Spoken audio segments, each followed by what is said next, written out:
There's been a lot of talk about Donald Trump's latest statements, and what is absolutely clear in light of those statements is that the world will never be the same. One of the absolutely key parts of this possible distribution of power on a global level is the issue of territories. In this case, we are going to analyze a case, if you'll pardon the repetition, that is very particular and very interesting. It turns out that while the Russian Federation is carrying out its fight for the territory of Ukraine, although in reality, it's for its own security. The United States has its own objectives, and wants its piece of the pie. Greenland as the key to a possible agreement between Donald Trump and Vladimir Putin. Stay until the end, because this, I'm absolutely convinced, will end up blowing your mind.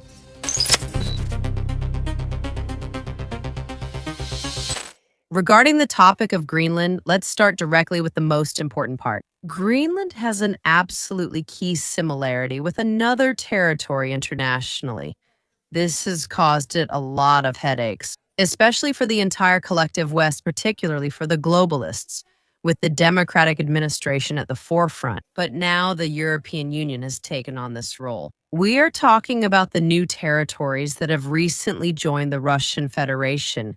And pay attention, some of these new territories are the first to join, while others have been annexed. Something more recent, we're talking about the Crimean Peninsula and the territories that are now part of what is Donbass, that is the Donetsk People's Republic, and the Lugansk People's Republic. And in addition, by expanding Donbass to the territory of Novorossiya, practically in its entirety, which would also include the Kherson region and the Zaporozhye region. But above all, the key to the Greenland issue is Crimea, or perhaps the key to the Crimea issue is Greenland.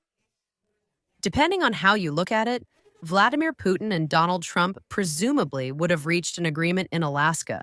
And let me tell you in advance that even if this agreement hasn't happened directly, in some way, indirectly, it's already absolutely in place. Let me tell you how things are very likely to unfold from now on in case the United States really decides to go for Greenland, in this case, what is being proposed. We have just seen these latest statements from Vladimir Putin, who first says that for the Russian Federation, Greenland is neither here nor there. It's not their business. And also, he is already starting to point out that Denmark has never treated that territory particularly well. I repeat, he washes his hands of the Greenland issue and leaves it aside to focus, first and foremost, on the Ukrainian issue. Vladimir Zelensky is on his way to meet Donald Trump. Pay attention to the fact that he washes his hands of the Greenland issue, but in reality, nothing could be further from the truth. And the possibilities being discussed would be, on one hand, a purchase. There are some analysts who are talking about up to $700 billion. And in this regard, Vladimir Putin has indeed just said that this would be a figure that is too generous. But on the other hand, there is also the possibility that Greenland could become part of the United States through a referendum or join under a mixed model. This means that a purchase of Greenland's territory would take place.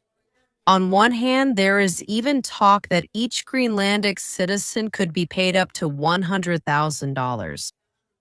Let me remind you that there was an absolutely wonderful video out there where they asked Greenlandic people, some kids in Greenland, so would they sell their country for $20,000? They claimed not to be strong patriots, but when offered $100,000, it suddenly didn't seem so unreasonable. So, is the purchase on the table? But above all, to hold a referendum in the territory of Greenland, if the referendum were to take place. Please answer my question. How would this be any different from what the Russian Federation did in the territory of the Crimean Peninsula? Let me remind you, that was an absolutely glorious and absolutely successful operation, without a single shot fired, with only one fatality, and no other victims or injuries. The majority of the Ukrainian armed forces in Crimea, in fact, went on to join and become part of the armed forces of the Russian Federation, and therefore acted under the command of the country that was supposedly coming to occupy them. A referendum was held where the local population, in fact, actually voted to belong to Russia and voted to become citizens of the Federation. If a referendum with similar characteristics were to be held, what definitely would have happened, without a doubt, is that Greenland would have come to mean for the United States something like what Crimea means for the Russian Federation. And with that, take a step forward toward an absolutely clear recognition indeed of the territory of the peninsula, and very likely right after that, to effectively become part of them. That is, to also recognize the new territories that are currently being claimed by the Russian Federation as their own. In other words, what we are clearly seeing is that the agreement between the United States and the Russian Federation is practically set, even if there isn't a direct agreement. Ultimately, I believe so in some way.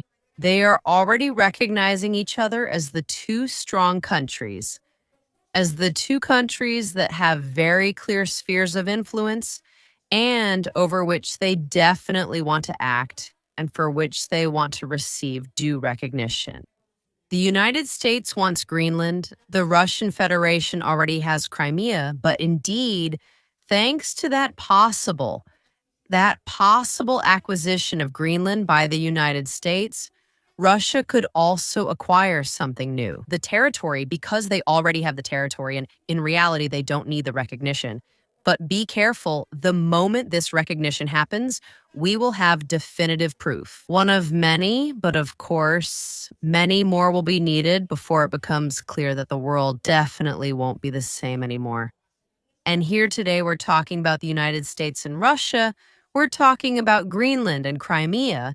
But in reality, our eyes are set elsewhere. For example, among others, on China and Taiwan, because where Vladimir Putin and Donald Trump are coming to an understanding right now, well, it's very likely that at some point, another major international leader could emerge. For example, the leader of China, Xi Jinping.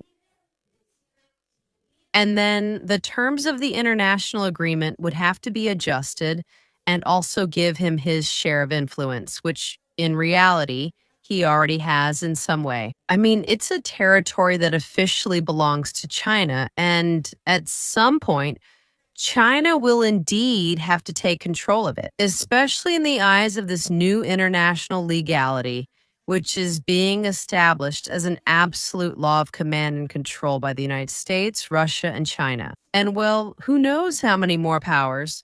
The United States is no longer a hegemonic power. And actually, this attempt to make deals with everyone, not just with the strongest, I think, is nothing more than an attempt by Donald Trump. It could be, which in fact is quite desperate, to save his belongings before facing a definitive fall of the remains of the American empire.